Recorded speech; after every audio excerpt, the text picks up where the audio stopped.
हाय दोस्तों, आप एसएससी सीजीएलની વાત કરીએ છીએ। એની સ્ટાર્ટ ડેટ આવી ગઈ છે અપ્લાયની 24/6/2024 છે અને લાસ્ટ ડેટ 24/7/2024 છે।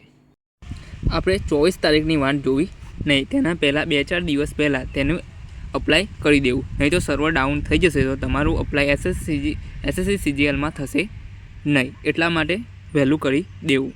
આપણે એસએસસી સીજીએલમાં એજ લિમિટની વાત કરીએ તો મિનિમમ એજ આપણી 18 વર્ષ હોવી જોઈએ। 18 વર્ષથી ઓછી ઉંમરના લોકોએ આમાં ફોર્મ ભરવું નહીં અને મેક્સિમમ એજ 27 થી 32 છે। પોસ્ટ વાઇઝ જેની પોસ્ટ અલગ હશે એવી રાઈટ બધી પોસ્ટોમાં અલગ રીતે એજ હોય છે। આપણે એસએસસી સીજીએલની એપ્લિકેશન ફી માટે જાણકારી મેળવીશું। તેમાં જનરલ, ઓબીસી और ईडब्ल्यूएस માટે 100 રૂપિયા, एससी एसटी और फिजिकल हेन्डीकेप માટે પૈસા તેમાં ભરવાના હોતા નથી और ઓલ કેટેગરી ફિમેલ માટે પણ ઓલ કેટેગરી ફિમેલ છોકરીઓ માટે પણ તેમાં પૈસા ભરવાના હોતા નથી और તેમને છોકરીઓને નોકરી લાગ્યા પછી તેમને જીએસટી ભરવાની હોતી નથી। और પહેલી કરેક્શન ફી ફર્સ્ટ ટાઈમ તમે કરો ત્યારે 200 રૂપિયા, કરેક્શન ફી સેકન્ડ ટાઈમ કરો તો 500 રૂપિયા और તમે pay the examination fee through debit card, credit card, net banking और યુપીઆઈ ફી મોડ ઓનલી તેના દ્વારા જ તમે કરી શકો છો। તેના બીજા અન્ય વ્યવહાર દ્વારા તમે કરી શકશો નહીં। હવે આપણે પોસ્ટ ડિટેલ્સ માટે જાણકારી મેળવીશું।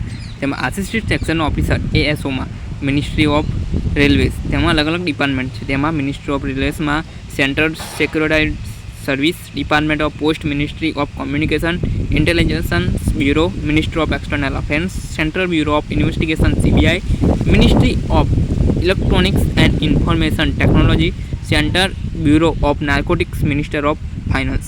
આ બધા અલગ ડિપાર્ટમેન્ટો છે।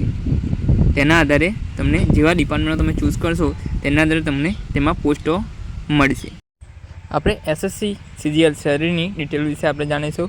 આપણે એસએસસી સીજીએલમાં લેવલ 4 પર આપણને 25,500 થી 81,100 લગીન મળશે।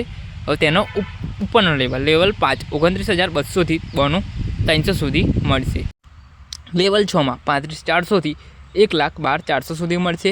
લેવલ 7માં 44,900 1,42,400 સુધી મળશે। તેમાં સેલરી ડિટેલ્સ વિશે આટલી સેલરી બધાને મળશે। તેમાં અલગ લેવલ પ્રમાણે અલગ બધાને સેલરી હશે તેમના પોસ્ટ વાઇઝ। સીજીએલમાં આપણે 2 એક્ઝામો હોય છે, ટાયર 1 અને ટાયર 2। તેમાં પહેલાં આપણે ટાયર 1ની એક્ઝામની વિશે જાણીશું। તેમાં પેપર 1 અને પેપર 2 તેમાં બે એક્ઝામો હોય છે।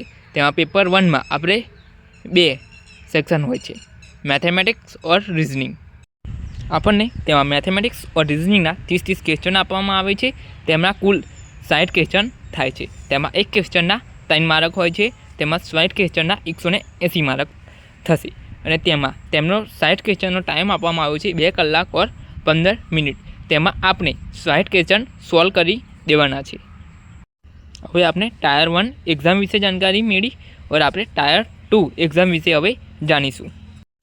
પેપર 1 और પેપર 2 છે। તેમાં પેપર 1માં મેથેમેટિક્સ और રિઝનિંગ અને તેમાં ઇંગ્લિશ લેંગ્વેજ એન્ડ કોમ્પ્રિહેન્શન પણ આવે છે, જનરલ અવેરનેસ પણ આવે છે અને કોમ્પ્યુટર નોલેજ મોડ્યુલ પણ આવે છે। આપણે 15 મિનિટમાં data entry speed test module પણ તેમાં આપવામાં આવે છે। પેપર 2માં સ્ટેટિસ્ટિક્સ આવે છે, તે 100 ક્વેશ્ચનમાં આવે છે। તેના એક ક્વેશ્ચનનો 2 માર્ક હોય છે, એટલે આપણે ટોટલ 200 માર્કનું હોય છે। તે 2 કલાક और 40 મિનિટનું પેપર છે, તે સ્ટેટિસ્ટિક્સનું હોય છે। અને તમને વિડીયો આ મારો ગમ્યો હોય तो लाइक, शेयर और सब्सक्राइबर कीजिए और आपको नया वीडियो चाहिए तो कमेंट कीजिए। ऐसी जानकारी आपको मेरे वीडियो में ज़रूर मिलेगी और प्रॉपर मिलेगी। थैंक यू दोस्तों मेरा वीडियो देखने के लिए।